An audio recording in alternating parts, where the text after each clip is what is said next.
Hey everybody, welcome back. Miss T here, and I have a second part to a series that we're doing on how to get your kids to engage. Now, if you're a teacher, a dance teacher, an educator, a leader, a public servant in any form, I have a handful of very simple tips to help these young people stay engaged with whatever it is that you're looking to get them to excel and grow in. Now, if you haven't had a chance to listen to part one, rewind, make sure you check that out. Part two, how to get them engaged. Okay, so we're gonna go a little bit deeper with this one. Now, I happen to have an expertise in working with youth that are very, are grown up in trauma-informed environments, which creates a different layer of challenge with trying to get them to cooperate. So one thing that we make sure we do right out of the gate is we're very intentional about building relationship with them.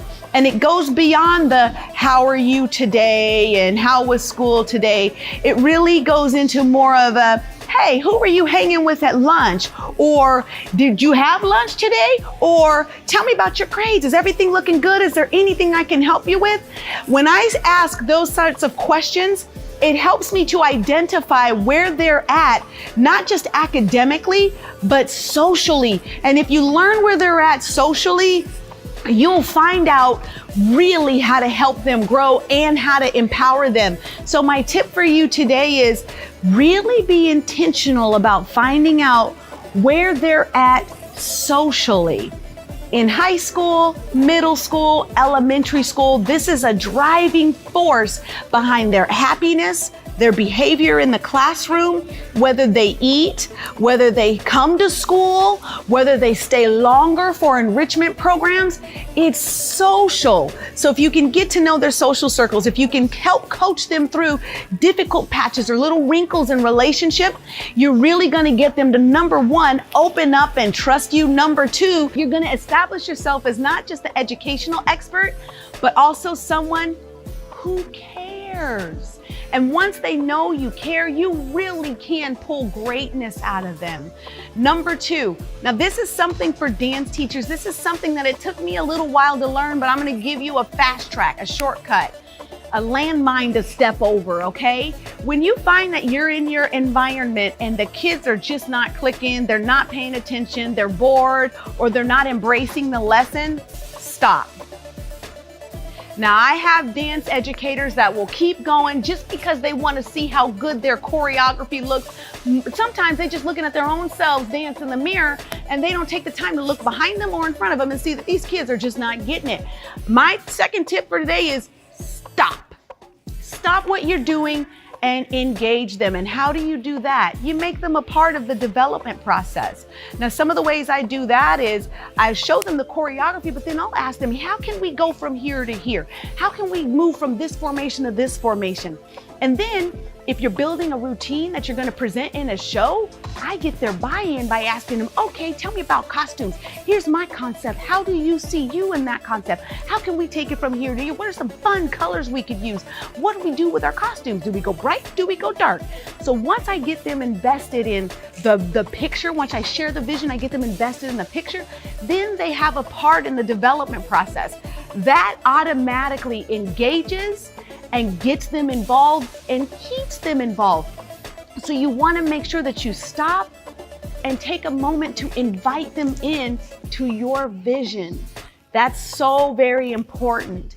And another thing that I noticed, and again, I'm applying this to dance because that's my realm of expertise, but really, truly, you can apply this in any teaching environment.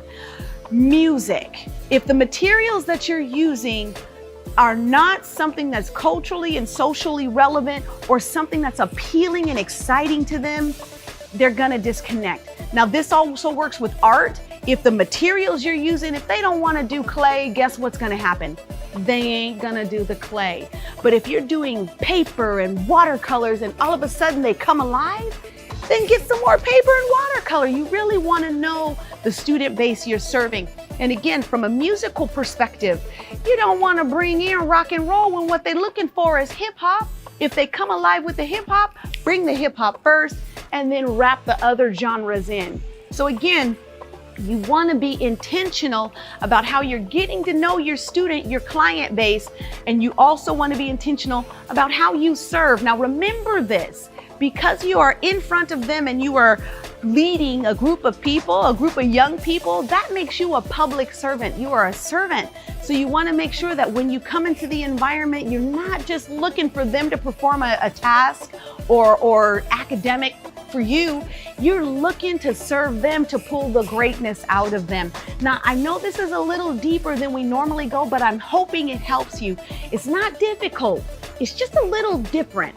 And if you'll just do a little paradigm shift and remind yourself when you're in front of these kids, you're there to serve them.